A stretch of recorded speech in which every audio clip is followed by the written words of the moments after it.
presumably respect them, and you want to get the most out of them. You want to get them involved and have them be a part of the decision-making process. Otherwise, you end up having to micromanage them, and it usually doesn't go very well.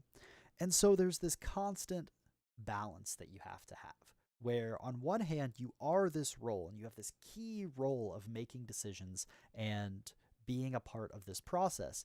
But on the other, you want to involve people. It's almost like you have dictatorship and a democracy, where if it was pure dictatorship, you're going to have to micromanage everything and it's not going to go very well. And if it's a pure democracy, well, then there's no chain of command. So if things go wrong, who do you even turn to in those key moments? And so this is really at the essence of what IGLs do, and one of their big struggles that as we get deeper into these lessons, it's going to be more, we'll dive into a little bit more on how to balance that and how to deal with that. So that's the first thing. The second is IGLs have kind of a few unique challenges.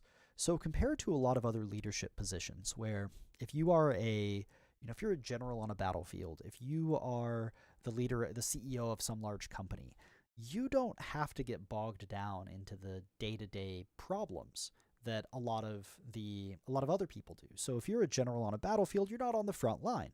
You're usually getting reports, and then you can sort of view things from this distance that gives you perspective and a sort of non-judgmental view. Well, when you're an IGL, you are playing and you are in the moment. And then even setting that aside, for a lot of teams that don't have the same support networks, you end up having multiple roles. You're part coach, you're part player, you're part strategist, and it's not just one job, it's many. Now, kind of an aside to that is that leadership isn't something that, and especially being an IGL, isn't something that stops outside of the game, right? It's not something that when the scrim is over, the match is over, you're done, your job is over. It's a full-time job. And more than a full-time job if you're a professional player, it is a 24/7 job. And this is something that a lot of people don't understand about the demands of IGLing, that it's not something where you have this wall between you as a player and then, as not. If you're an IGL and you want to truly thrive at your role, this is true, I imagine, for any leadership position, it becomes a large part of your life. So why have an IGL, right? What's the benefit, right? If we want to say that IGLing is so valuable, right? What's the actual benefit? The actual benefit of IGLing? Well, we've seen time and time again that players will make or break in this role the team. So you see, I did this in the previous one, so I feel like I'm going to be bashing him a bit. But not to put too fine a point on this, but a good example of this is Boaster, where Boaster is able to consistently bring his teams to the grand finals. And yes, he doesn't always win, but he's able to, just from his role as an IGL, consistently across multiple roster iterations now, perform and bring his teams to this extremely high level. So, okay, well, how do you actually measure success, right? Is it just winning? Well, it's difficult, right? Because for every team that wins a tournament or that makes a grand finals, there are usually dozens of teams or hundreds of teams that don't. So how do you tell if an IGL is actually doing their job? Especially when, and I'll, at the risk of bullying Boaster a bit, especially when, despite being a fantastic IGL, often IGLs have quite poor relative performances. So if we look at Boaster in this case, he's minus 35, and yet his team barely lost. We look at their previous loss, and again, Boaster is negative. And you will see this time and time again, that despite having less individual impact, he's able to still lead his teams to victory. But not everyone can do that. So how do you know that you are performing well as an IGL? Or if you have an IGL, how do you know that they are doing their job well? And there are a few things I like to consider. So the first is this idea, it's a framework called STARS, which I'll pull this up here.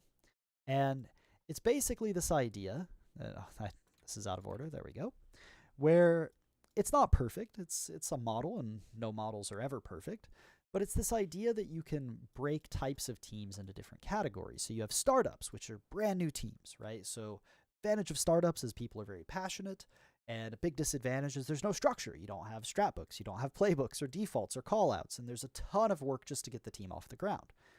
Okay, well then you have turnarounds. Well, the disadvantage of turnarounds is that usually the team is feeling it's almost about to collapse and break, and you're going really in the wrong direction, so there's a lot of things to unlearn.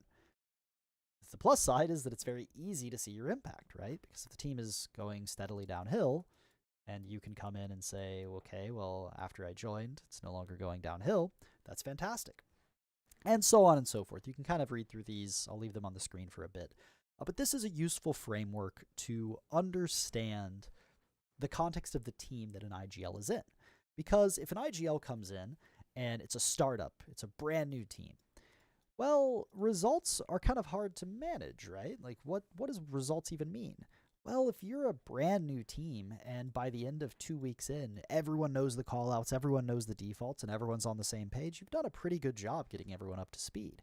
Whereas if you're joining a team that's sustaining and they're already winning, and in 2 weeks, all you've done is you're at the same spot you were, well, is that good? Maybe. Or maybe you need to find some other way to add value. Right? Maybe there's something outside of the strats, outside of the call outs or whatever other metric you want to use that you need to be looking at. And so that brings us to these other two things, which are results and performance. So of course, results are what we care about. Of course, results are the easiest way to tell if what you're doing is working. But performance matters as well. And I don't just mean in the classic tactical FPS sense of, oh, well, we did great in scrims, right? Oh, well, we did great. We did great in practice. We just choked one match. Oh, well. What I mean by performance is performance of the team, yes, but also of the individual players. So if you as an IGL join a team that is consistently placing top 4, and they're consistently placing top 4, but by the end of your time with them, by the end of your time as an IGL, even though you're still placing top 4, so your results haven't changed, but individually, a lot of your players, a lot of your teammates have gotten way better. That's hard not to see that as a win. And eventually the results will come because the results are somewhat variable. So it's not just performance in terms of the team, it's performance of the individuals within the team. It's performance in terms of the cohesion amongst the members of the team. So not just their individual performance, but how they work together. There are so many things you can look at that consider this. And speaking of good IGLs, I see a Yusef in the chat. So what's up, Yusef? And this segues right into a concept of leadership leverage. This is this idea. Again, it comes from kind of a business setting, similar to stars, where it's this idea that as a leader, you have more impact than other roles because what you do and what you implement ripples throughout the rest of the team.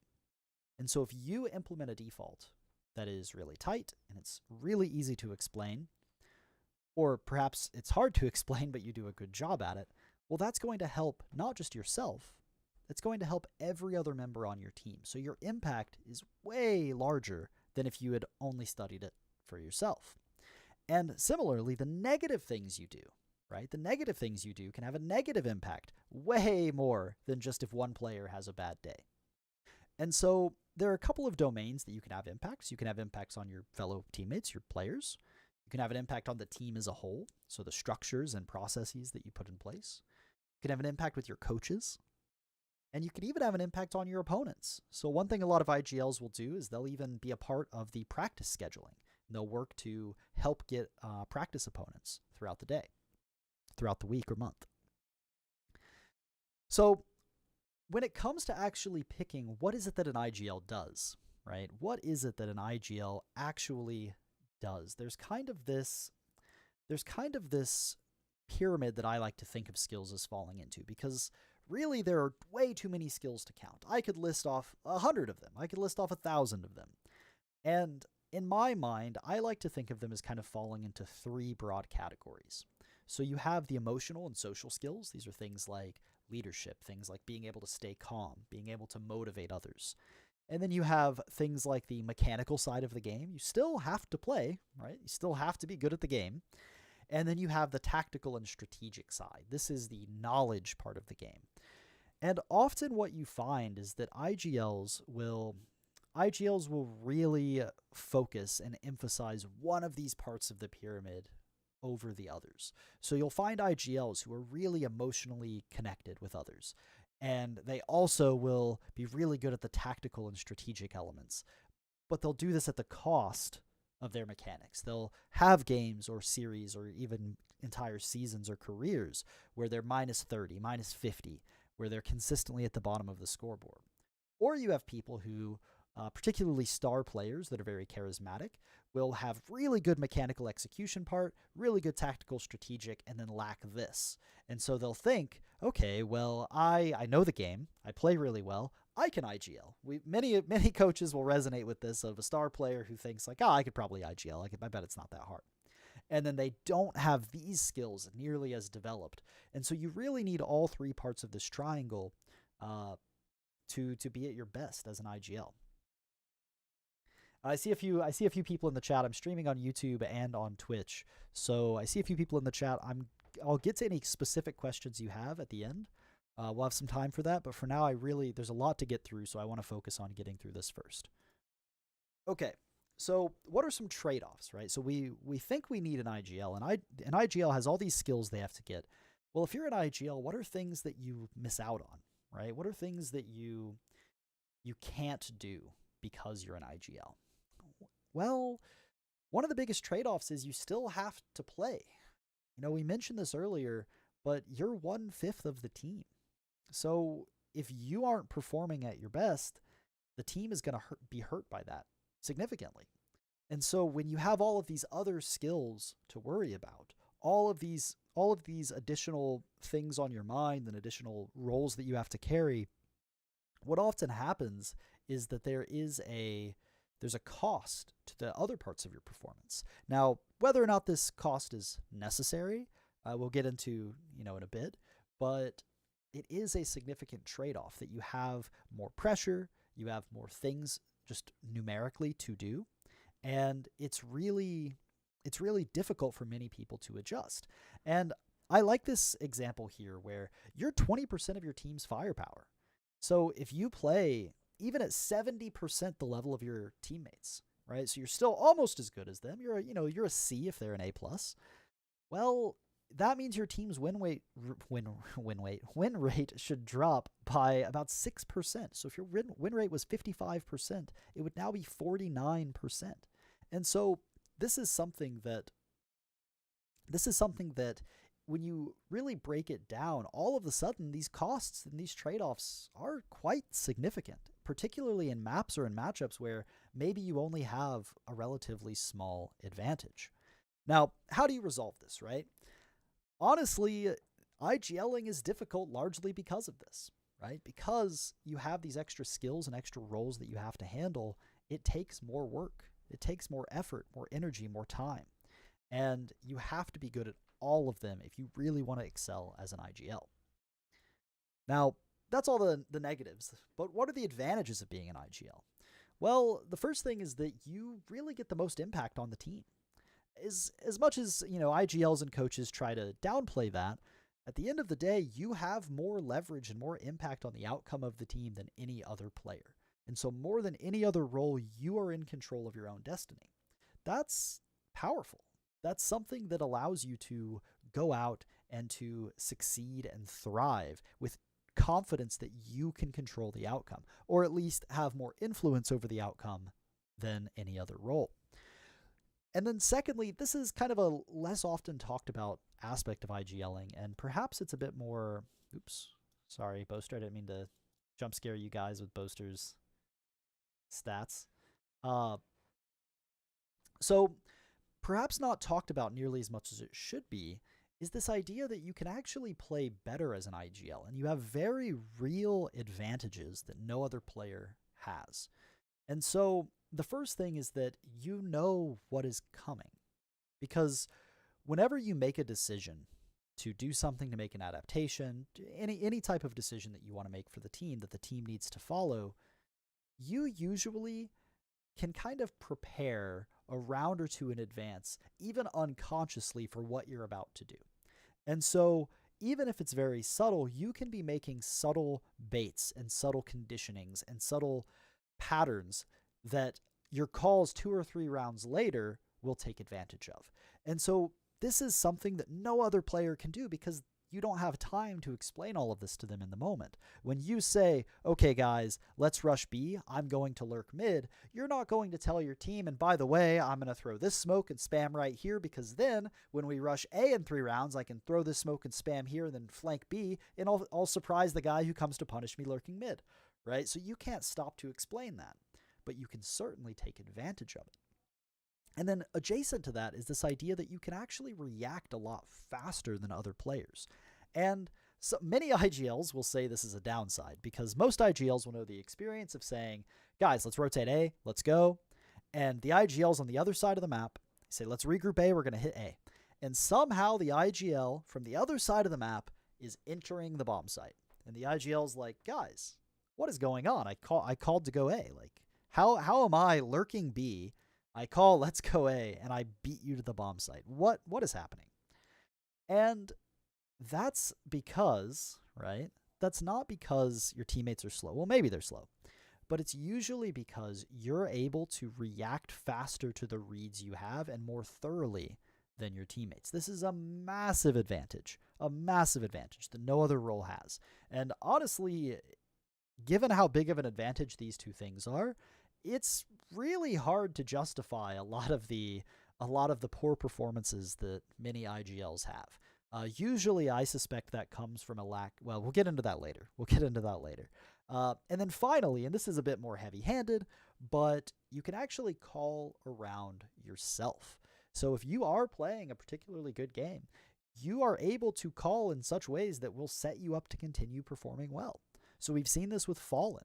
When Fallen was the best Counter-Strike opper in the world, if he was a top 5 opper for sure, he was calling around himself many times, and he would set himself up. And these are things that you can do as an IGL, though many IGLs do not. They choose instead to sacrifice themselves and to play the sort of sacrificial role. Now, another big advantage of being an IGL is less to do within the game and more to do with your career as a whole.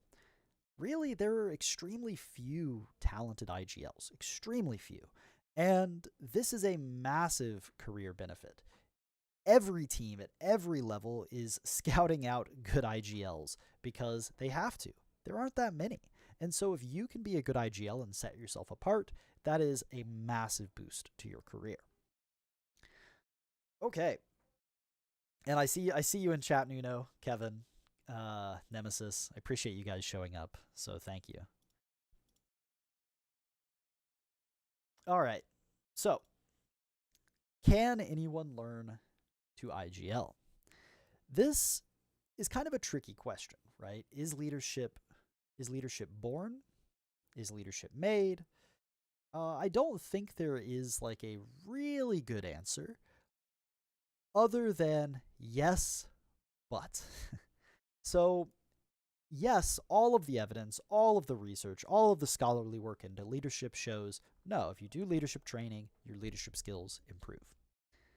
However, if that were really true, if we really knew how to make great leaders, they wouldn't be so rare.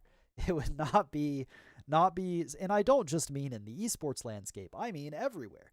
It's honestly rare to find a great visionary leader. Most leaders are okay at being leaders. And that's fine. There's nothing wrong with being okay. But if we really knew how to make great leaders, we would be pumping them out like a factory, but we don't. On the other hand, IGLing is just a set of skills. Leadership is just a set of skills. And like any set of skills, they get better the more you practice them.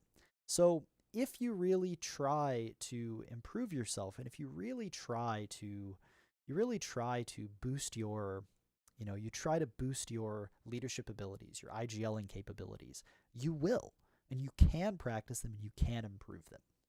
Now, all of that aside, I kind of think two things are necessary, setting aside the general skills, to be a successful IGL. I think two things are necessary. The first is energy level. Now, this does not mean excitement level. There can be very calm IGLs. You can be someone who's very reserved, very quiet, very calm, who is still extremely high energy. When I say energy, I'm not talking about how boisterous you are, or how, like, if you're dancing every time you get a kill, or if you're like screaming whenever your teammate gets a clutch, right? I'm not I'm not talking about those elements. What I'm talking about is the fact that IGLing is hard, and it is a lot more work than other roles, and your energy level needs to be consistently extremely high. If it is not extremely high, you are going to struggle. And this doesn't mean you can't find ways to boost your energy level, but there are certain personality types that sort of naturally seem to have a lot more energy. Maybe personality types isn't the correct word, but there are a certain subset of people that seem to have endless energy. They can just keep going like a machine. And that is a necessary thing with to be an IGL in my eyes. Now, again, perhaps that means if you're not that person naturally, you need to do a lot more work and take your rest and recovery much more seriously. But IGLing is a grueling long-term preparation to truly be great at, and you need to know that going into it. And then the second one is kind of adjacent to that, which is this idea of emotional control. Now, I don't mean emotionless. In fact, many of, I think, the greatest leaders ever in every category have been extremely emotional, who are willing to cry and to celebrate and to feel. I think feeling is such a key component of leadership. But when I say emotional control, your emotions as an IGL affect everyone. We go back to our concept of leadership leverage here, right? When you have emotions as an IGL, they infect everyone because you are talking more than everyone. And unlike a traditional sport where if your captain is having a bad day, he might be a little quiet, or she might, if they're if they're a volleyball captain or if they're a basketball captain, she might be a little more quiet, but it's not going to affect you because their voice isn't in your ear every single round. With IGLs, you are talking to your team constantly in practice, constantly in matches. You are talking all the time. And so if your emotions leach out into being passive aggressive, into being upset or tilted or frustrated, all of these negative emotions, or even overly positive and overly excited when your team needs to calm down, these are things that will potentially destroy your chances at winning. And if you don't have the ability to be more reserved when you need to, that is going to make you struggle. Now, IGLs can get around this. So you see some IGLs and some leaders who really struggle with this surround themselves with people who match up to their level or the type of emotions they express. That's one way of doing it, but in my mind, that has always been a little bit more limiting of an approach, because now you're saying, I can only work in certain types of teams. And are you really that good at being an IGL if you can only lead certain types of teams? Maybe. That's a whole different question.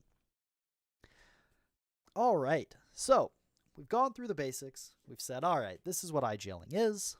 How do you actually get better? Well, the first thing is to work on your mindset.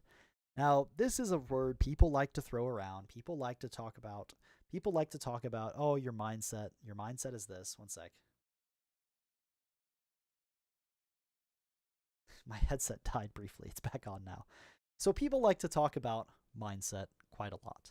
And I want to get really specific with this because people talk about, oh, you need to have a winner's mindset, you need to have a growth mindset, a champion's mindset, a leadership mindset. Well, I think all of that is kind of dumb. Because it doesn't really tell you anything. If I tell you you need to have a growth mindset, you say, okay, well, I like growing plants in my backyard. Does that count? Well, no. Like, if the answer doesn't tell you something that you can take away, it's a bad answer.